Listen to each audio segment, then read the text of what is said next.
In the previous video, we worked with functions that were in the form of a set of ordered pairs. However, functions are often given in terms of equations rather than mappings or ordered pairs. To indicate that an equation, such as y equals 2x minus 5, is a function, we replace y with f of x. Thus, we have f of x equals 2x minus 5, not y equals 2x minus 5.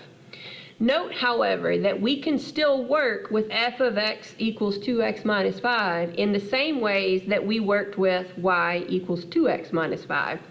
We can find the slope, we can graph, etc. The function notation just lets us know that the equation that we're working with is a function, and it's also going to be a handy way to help us know what values we're trying to evaluate or use as our independent variable. Now, you'll notice as I read this part, the f of x is read as f of x. It is not f times x. So a lot of times people want to look at that set of parentheses and go, oh, parentheses mean multiplication. Well, yeah, that's true in a lot of cases, but in this case, f of x is one component. It cannot be separated out. And so we want to make sure that we always treat it just like we would treat the variable y. We wouldn't be able to separate y out, so we wouldn't separate f of x out as well. Now, as far as f of x is concerned, you'll sometimes see g of x, h of x, you could see p of q. It doesn't matter because that first letter, the f in this case, simply represents the name of the function, and then the letter inside the parentheses represents the input of the function. So if you have a function whose name is p, and has an input of q, then it would be p of q rather than f of x.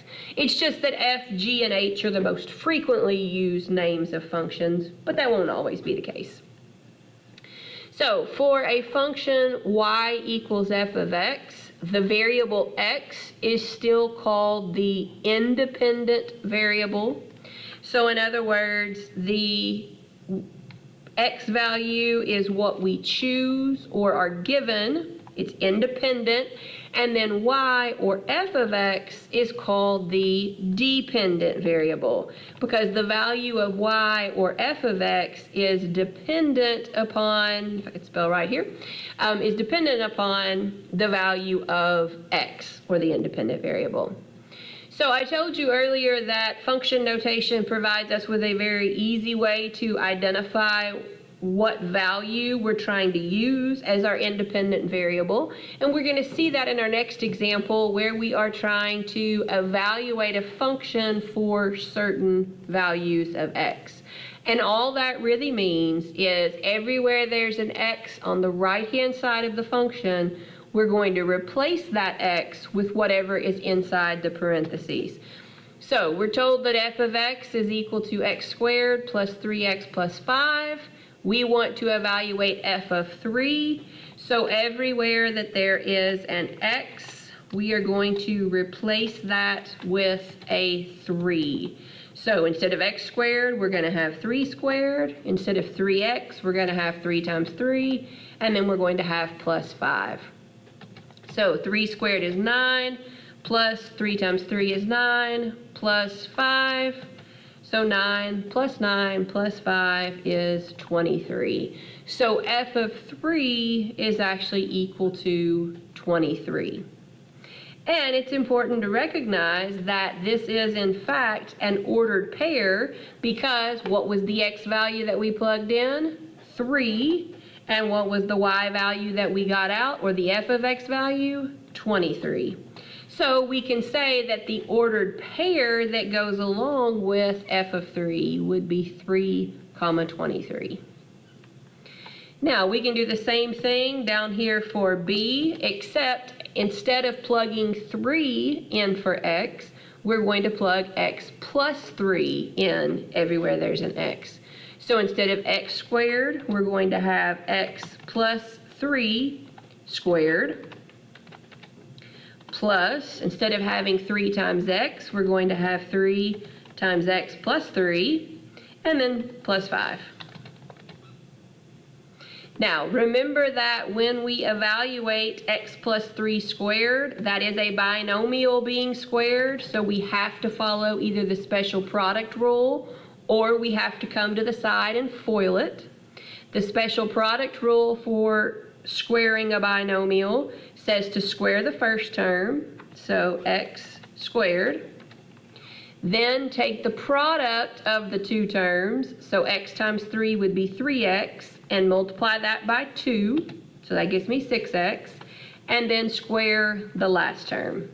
And again, if you're not comfortable using that special product rule, you can always go to the side, write out x plus 3 times x plus 3, and then FOIL it. And you're going to get the same answer either way. My way is just a little bit quicker, so I like using it just for simplicity.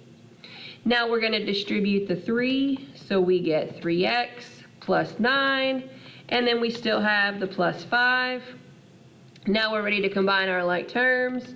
So we get x squared plus 9x plus 23. So f of x plus 3 is x squared plus 9x plus 23.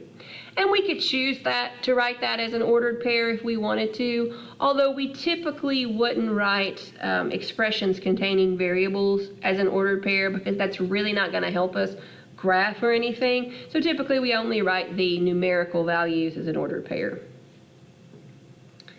All right, so last but not least, we want to evaluate f of negative x. So again, everywhere that there's an x in the original function, we are going to replace it with a negative x. So we have negative x squared. Notice that I put the negative x inside parentheses, so I wouldn't forget to include that negative in my base. If I don't use the parentheses, then technically the negative isn't part of the base, and therefore we're going to end up with a wrong answer. Then in place of 3 times x, we're going to put in 3 times negative x, and then we still have the plus 5.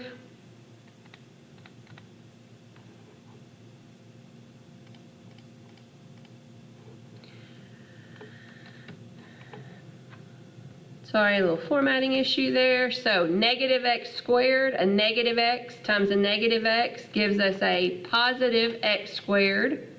3 times a negative x gives us a negative 3x. And then we still have plus 5. So f of negative x would actually be x squared minus 3x plus 5.